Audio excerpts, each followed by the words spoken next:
누가복음 4장 22절에서 24절까지.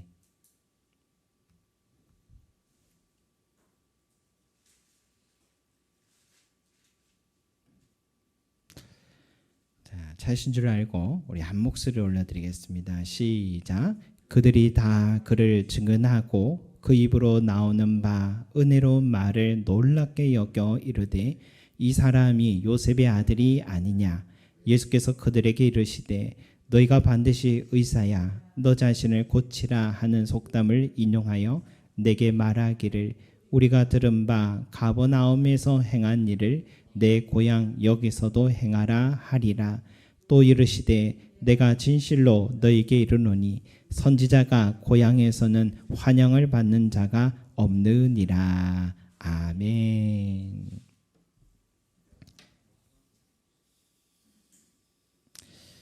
누가복음은요, 다른 복음서에서는 또 나오지 않는 예수님의 탄생 배경, 또 유년기 성장 과정의 이야기도 기록되어 있습니다. 뿐만 아니라 비슷한 이 시기에 태어난 세례 요한에 관한 이야기도 있습니다.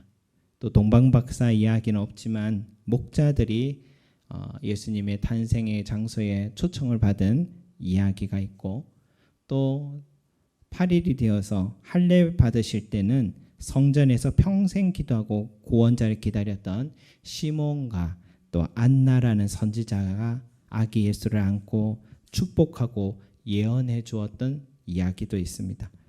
유년기에는 6월절에 어린 예수를 성전에서 잃어버리고 고향으로 돌아오다가 당황한 부모들의 이야기가 나오고, 이처럼 그 출생, 성장의 과정이 더 자세하게 기록된 것이 누가복음의 또 특징입니다. 그런 후에는 금식 기도를 한 후에 제일 먼저 사탄에게 유혹받는 이야기가 나오고요. 그리고 또 유명한 이 나사렛에서 안식일날 회당에서 예수님이 이사야의 글을 읽으시면서 이런 말씀하셨어요. 주의 성령이 내게 임하셨으니 이는 가난한 자에게 복음을 전하게 하시려고 내게 기름을 부으시고 나를 보내사 포로된 자에게 자유를, 눈먼 자에게 다시 보게 함을 전파하며 눌린 자를 자유롭게 하고 주의 은혜의 해를 전파하게 하려 하심이니라 하시면서 예수님이 자기의 사역을 제일 먼저 시작할 때 이 고향 나사렛 회당에서 참 취임서를 낭독하는 그런 모습을 보게 됩니다. 대통령이 처음 취임할 때 취임사와 같은 바로 그런 말씀. 여기에는 예수님께 이 땅에서 어떤 일을 하실 것인가를 말씀해 주는 내용이죠. 핵심은 죄와 삶의 무거운 짐에 짓눌린 가난한 자들을 자유하게 하시기 위해 오셨다. 이게 핵심입니다. 예수님이 이 땅에 오신 목적입니다. 그리고 예수님 입에서 나온 말씀은요, 많은 랍비들의 교훈에서는 느낄 수 없는 그런 권위가 느껴졌습니다. 또 힘있고 가진 자들에게는 찔림이 되고요, 힘이 없고 가난한 자들에게는 소망을 주는 위로의 말씀들을 많이 주셨습니다. 그래서 그 말씀을 듣던 사람들은 모두 다 예수님의 말씀을 놀랍게 여기고 칭찬하고 높여드렸습니다. 그래서 22절에 그렇게 말씀하죠. 그들이 다 그를 증언하고 그 입으로 나오는 바 은혜로운 말을 놀랍게 여겼더라 라고 하잖아요. 여러분, 참 부러운 일이죠.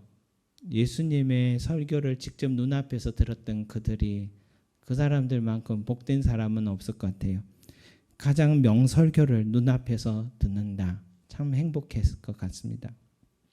그런데요, 언제나 이 초를 치는 사람들은 늘 있기 마련이죠. 예수님의 말씀의 권위와 위로와 소망을 느끼고 있는 이 뜨거운 분위기에 갑자기 누군가 어디에서 이런 말을 해요. 이 사람이 요셉의 아들이 아니냐. 요셉의 아들이 아니냐. 이 말은요, 나사렛이라는 가난한 동네, 배운 것도 또 가진 것도 없는 요셉의 집에서 어떻게 이런 아들이 나올 수 있느냐.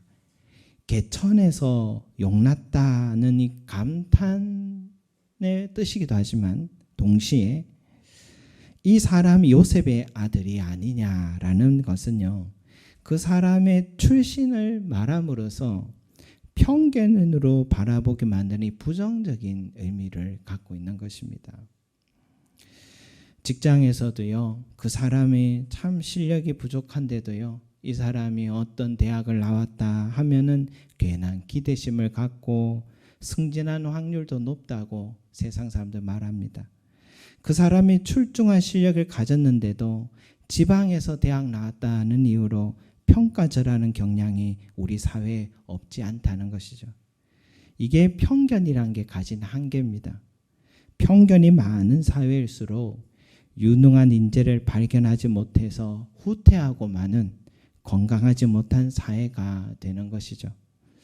지금 나사렛 사람들은 예수님의 탁월하고 감동적인 설교를 듣고서 그렇게 칭찬했지만 그가 요셉의 아들이 아니냐, 그가 나사렛 출신이 아니냐는 그 편견으로 인해서요, 사람들은 더 이상 마음문을 열지 않기 시작합니다.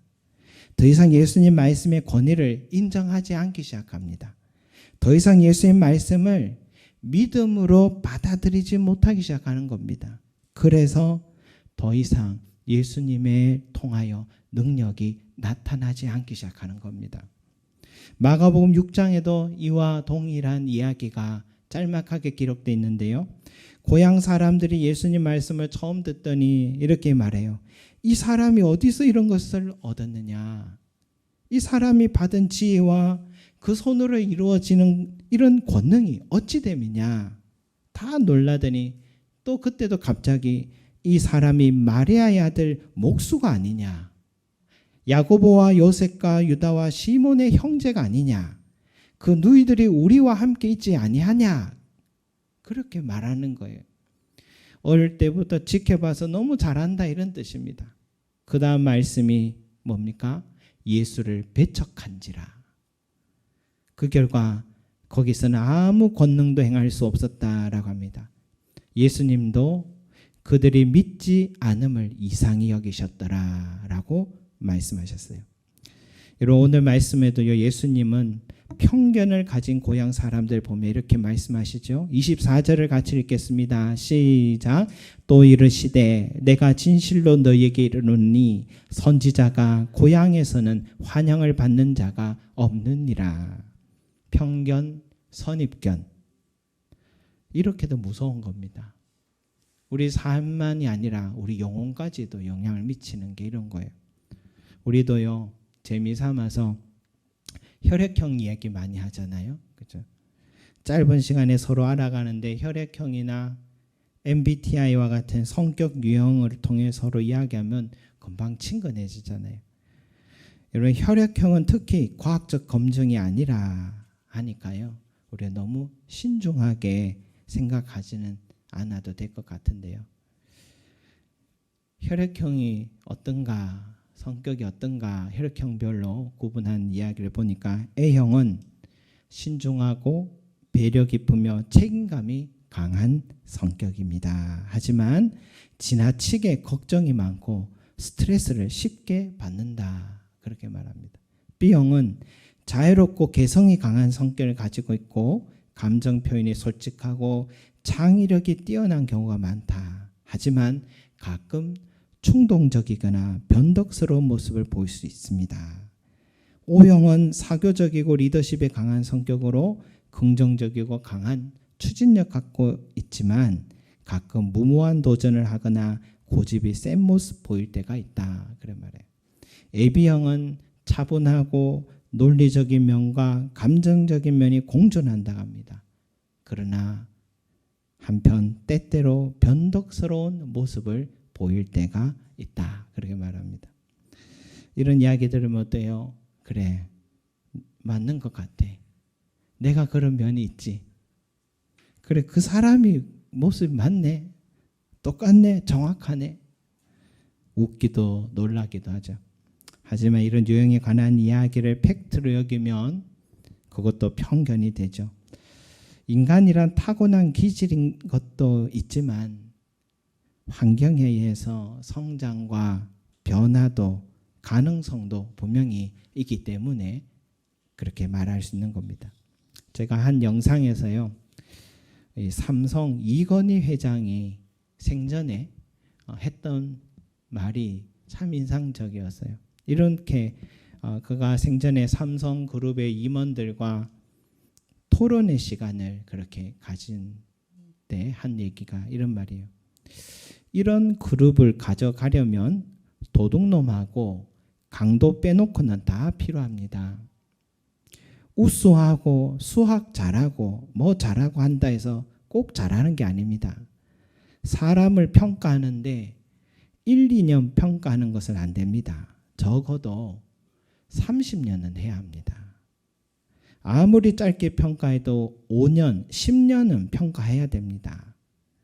1년 일 좀 하다가 나자빠질 때도 있고 6개월 그냥 밤을 새고 또 하다가 끝내 던져버리고 한 3년 놀아버릴 때도 있습니다. 이거를 논다고 인간을 평가하면 안 됩니다. 사람 볼 때 적어도 5년, 10년, 길게는 30년은 지켜봐야 한다는 이 말. 세상에서 기업을 경영하는 사람도 이렇게 편견 없이 사람 바라보는데 영원한 세계를 바라보고 영혼을 살린다는 우리 그리스도인들은 더 길게 사람을 지켜봐야 한다고 말해야 되지 않을까. 더 깊게 사람을 들여다봐야 한다고 말해야 되지 않을까. 나태주 시인의 유명한 시가 있잖아요. 자세히 보아야 예쁘다. 오래 보아야 사랑스럽다. 너도 그렇다. 사람 볼 때 자세히 보고요. 오래 볼 때에 그 사람의 진가를 진짜 그때서야 알 수 있다. 이런 뜻이잖아요. 가만히 보면 예수님을 생각해 보면 우평 강도가 적어도요 살인자였을 것인데 예수님은 그 사람을 살인자라는 편견으로 눈으로 보지 않으셨습니다. 그가 예수여 당신의 나라에 임하시되 나를 기억하소서라고 할 때 예수님은 내가 진실로 내기로는 오늘 내가 나와 함께 낙원에 있으리라 라고 말씀하셨죠. 일평생 세상 성공 돈밖에 모르던 삭개오 사람들은요 그가 세리장이라며 죄인 취급하고 편견의 눈으로 그를 이 길거리 대열 속에 끼워주지 않을 때 그래서 나무 위에 매달려 예수님을 보려고 할 때 예수님은 아무런 편견 없이 삭개오를 보시고 이렇게 말씀하시잖아요. 삭개오야 속히 내려오라. 내가 오늘 내 집에 유하여야겠다 하며 그 영혼을 받으시잖아요. 베데스다 연못에 38년 된 병자가 있었고요. 예수님은 그를 보자마자 오래된 병자란 걸 알았습니다. 그래도 이렇게 물으세요. 네가 낫고자 하느냐? 거기서 낫기를 원한다. 그 믿음의 대답 한마디면 당장 낫게 해주시려고 물으신 겁니다. 병든 지 38년은 너무 많이 됐는데 예수님은 그 편견 내려놓으시고 그 병자를 바라보시며 낫게 해주셨죠. 그 외에도 예수님 주위에 있는 사람들은 예수님 제자들은 대부분 다 편견과 판단으로 세상에서 블랙리스트에 다 올라간 사람들이 많았어요. 제자 마태는 세리였죠. 막달라 마리아는 귀신 들렸던 여자였죠. 제자들 중에 열심당원, 늘 칼 들고 독립운동하던 열심당원들이 있었죠. 평생 고기만 잡아서 배운 것 없는 제자들이었습니다. 그런데 그런 제자들 데리고 복음과 그 중요한 진리를 전하는 사명을 맡긴다는 것 자체가 이미 편견을 깨트린 일이었죠. 성도 여러분, 우리도요. 내가 저 사람 잘하는데 하면서 이 편견의 눈으로 봐오지 않았나 돌아봐요. 내가 경험해봐서 아는데 내가 당해봐서 아는데 내가 저 사람 지내봐서 아는데 내가 저 사람 집안을 아는데 내가 저 사람 부모를 아는데 내가 어릴 때부터 저 사람 봐와서 아는데 라면서 우리가 얼마나 이런 말을 많이 씁니까? 세상 기업가다요. 사람은 30년은 지켜보라고 하잖아요. 몇 년 열심히 일하다 몇 년 쉰다고 해서 그 사람 평가해서는 안 된다 하잖아요. 저는 그 말 정말 놀랐습니다. 저런 말 우리 그리스도인들이 교회가 해야 되는 말인데, 어제 제자훈련 마칠 때쯤에 어린 시절에 교회를 어머니 따라 다니다가 50년 동안 교회를 떠났다가 다시 교회에 오신 분이 성경 공부를 마칠 때쯤 이런 말씀하시더라고요. 오늘에서야 내가 예수님을 알 것 같습니다 라는 그 고백하시는데 제가 은혜를 받았어요. 그분을 아는 사람들이요, 친구들이 있잖아요. 주일날 교회 간다고 하면 다 놀란다고 하잖아요. 여러분, 사람은 언젠가는 변합니다. 사람은 반드시 변합니다. 언제 어떻게 변하느냐? 예수 그리스도를 만날 때 변합니다. 사울이 바울로 변했잖아요. 그에 대한 편견 갖고 있던 제자들, 그리스도인들 처음엔 다 꺼렸지만 후에는 그 변화를 직접 목격하고 함께 협력했잖아요. 욱하고 변덕심하던 베드로도 위대한 사도로 변했잖아요. 그에게 성령이 임하시니까 변하잖아요. 삭개오가 변하잖아요. 예수님 만나면 사람은 반드시 변한 줄 믿습니다. 자녀들 양육하면서요, 낙심될 때가 있잖아요. 언제 처리될까? 저 아이가 세상 이겨낼 수나 있을까? 언제 내 자식에게 믿음이 찾아올까? 걱정되잖아요. 하지만 지금까지 지켜봐왔던 자식에 대한 편견을 우리가 내려놓고 믿음의 눈으로 자녀들을 바라보기를 소망합니다. 내 자녀들도 예수님 만나면 반드시 내가 변한 것처럼 변하게 됩니다. 그러려면요, 예수님을 전해야 합니다. 그러라고 자녀들을 내게 맡긴 겁니다. 우리 집에 보낸 이유가 예수님 가르치라고, 전하라고, 내 온 말과 삶을 다해서 가르쳐 주라고. 자녀들과 이야기할 때 공부하라 이 얘기 중요합니다. 세상 지혜와 처세 가르친 것도 중요합니다. 하지만 예수님 꼭 전해주시기 바랍니다. 저는 어릴 때 어머님이요, 앉았다 하면 간증을 많이 하셨어요. 그게 평생 기억에 납니다. 이제 어른이 되고 나니까요, 그때 어머니께서 만난 예수님을 나도 찾고 있더라고요. 때를 얻든지 못 얻든지 자녀들에게요, 내가 만난 예수님을 전하시기 바랍니다. 그 예수님이 내 자녀들 변화시키고 자녀들 인생을 인도해 주십니다. 또 믿지 않는 가족 형제들로 인해서 낙심이 되십니까? 내 남편, 내 부모님들, 그 나이 대대로 믿지 않고 살았는데 내가 무슨 힘으로 그들을 변화시킬까? 이 낙심이 되잖아요. 내 삶에 예수님이 다가와 주셨듯이 우리가 기도할 때 반드시 내 남편, 부모님께 주님이 다가와 만나주시고 그 삶을 만져주실 것입니다. 우리 교회 오랫동안 신앙생활 하셨던 우리 하순옥 집사님이 계신데요. 목사님, 우리 친정어머니 임종 지켜주기 위해 내려가고 있는데 영접 기도문 하나 보내주세요. 그래서 가는 길에 문자로 기도문을 보내드렸어요. 그런데 임종 시간에 병실에 마침 그 믿지 않는 형제들이 다 어딘가 나가더래요. 이제 홀로 어머니와 집사님 단 둘만의 시간이 마련된 겁니다. 그때 집사님이 그 영접 기도문을 꺼내서 엄마, 내가 기도문을 읽을 테니까 따라해봐 하니까 끄떡 하시더래요. 집사님이 한 줄 읽을 때마다 한 줄 한 줄 읽을 때 그 긴 기도문을 어머님이요, 그 임종 직전에 다 따라 하시더래요. 마지막에는 아멘까지 하셨어요.